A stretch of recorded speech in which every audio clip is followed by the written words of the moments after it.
భారతదేశ గ్రామీణ సౌరభం ఈ క్రీడ.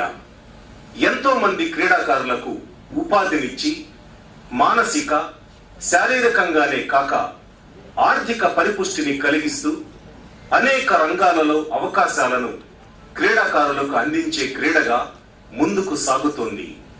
ఆంధ్ర కబడ్డీ అసోసియేషన్ చరిత్ర 1950 దశకంలో అంకురం ఎత్తిన ఈ క్రీడ అనునిత్యం సొబగులు దిద్దుకుంటూ ఆంధ్ర రాష్ట్రానికి 1973లో అడుగిడిన ఈ క్రీడ ఆంధ్ర కబడ్డీ అసోసియేషన్ ఏర్పాటుతో మొట్టమొదటి అంతర్జిల్లాల సీనియర్ పోటీలు కృష్ణా జిల్లా ముదినేపల్లిలో ప్రారంభమై నాటి నుండి క్రమం తప్పకుండా ప్రాథమిక దశ నుండి సబ్ జూనియర్, జూనియర్, సీనియర్స్ వరకు రాష్ట్ర స్థాయి పోటీలను నిర్వహిస్తూ ఉత్తమ క్రీడాకారులను తన హక్కున చేర్చుకుంటూ ప్రత్యేక శిక్షణలో జాతీయ స్థాయి క్రీడాకారులను మలచిన ఘనత ఆంధ్ర కబడ్డీ అసోసియేషన్ కే దక్కింది.